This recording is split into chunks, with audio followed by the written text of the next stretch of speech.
2 लाख करोड़ के बजट में राज्य चल रहा है।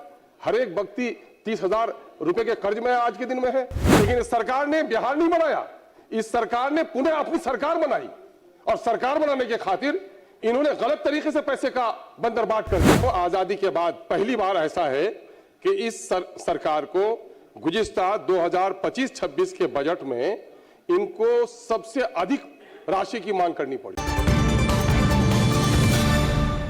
अध्यक्ष महोदय,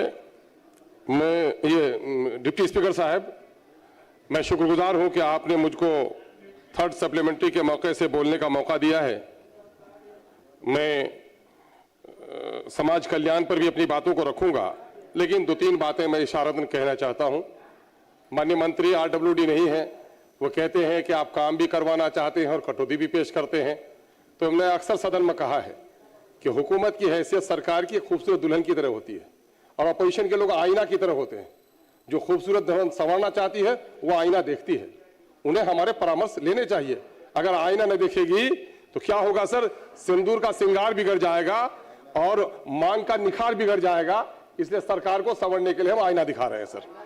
मामला यह है सर कि मैं समझता हूं आजादी के बाद पहली बार ऐसा है कि इस सरकार को गुज़िश्ता 2025-26 के बजट में इनको सबसे अधिक राशि की मांग करनी पड़ी और सबसे बड़ी मांग है महोदय, लगभग 50%। इनका बजट आकार 3,17,000 करोड़ का था और अगर इनके अनुपूरक बजट पहले को देखा 54,000 करोड़, दूसरा सप्लीमेंट्री इनका है सेकंड सप्लीमेंट्री 91,000 करोड़ का और तीसरा अभी मांग रहे हैं 12,165 करोड़, यानी 1,58,000 करोड़ इनका सप्लीमेंट्री बजट है सर।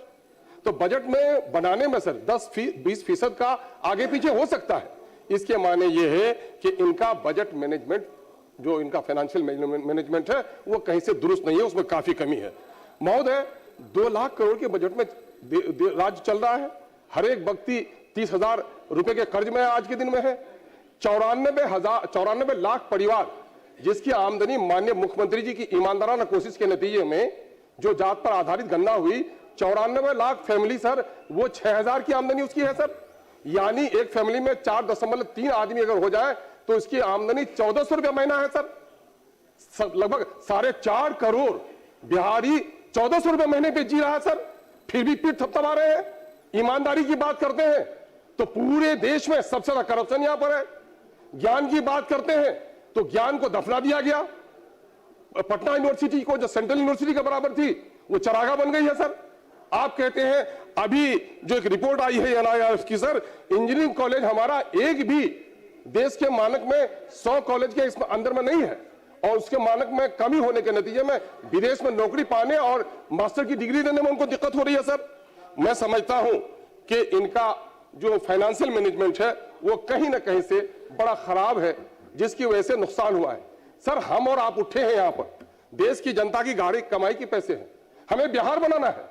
लेकिन इस सरकार ने बिहार नहीं बनाया, इस सरकार ने पुनः अपनी सरकार बनाई और सरकार बनाने के खातिर इन्होंने गलत तरीके से पैसे का बंदरबाट कर दिया।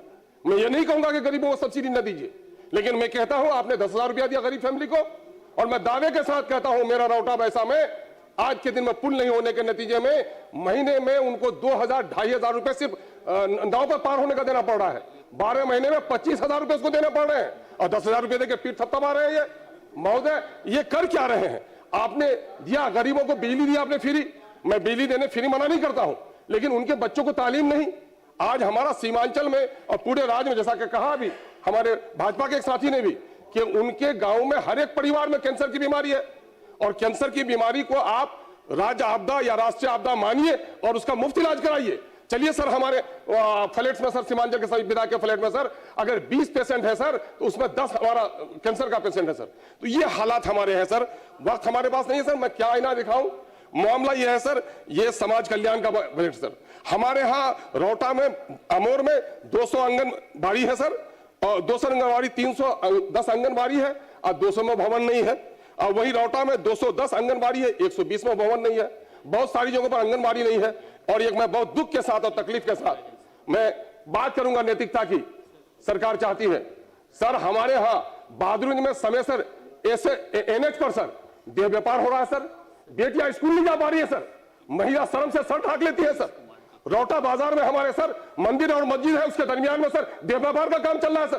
क्या कराना चाहिए सरकार? महिला को बढ़ाएंगे, महिला सड़क पर नहीं चल पा रही है सर, इसलिए इन देह व्यापारों पर रोक लगाया जाए सर। 2-3 बातें अपनी बात कहूंगा सर। आज बजट का इधर उधर मिसमैनेजमेंट के नतीजे में सर एक बात सर, खारी और रसेली का पुल का काम हमारा रुका हुआ है सर। कोच का परसरा सड़क 2017 से बंद पड़ा है सर, इलेक्शन बाइकआउट हुआ था सर। बकरा ब्रिज का काम रुका हुआ सर, सिमलबारी ब्रिज रुका हुआ सर। अब मजकुड़ी में बाबुल टोला का पुल सर अप्रोच नहीं होने की वजह से कोचा नंबर में आवाजाही बंद है सर, जरा करा दिया जाए सर। बहुत बहुत शुक्रिया सर।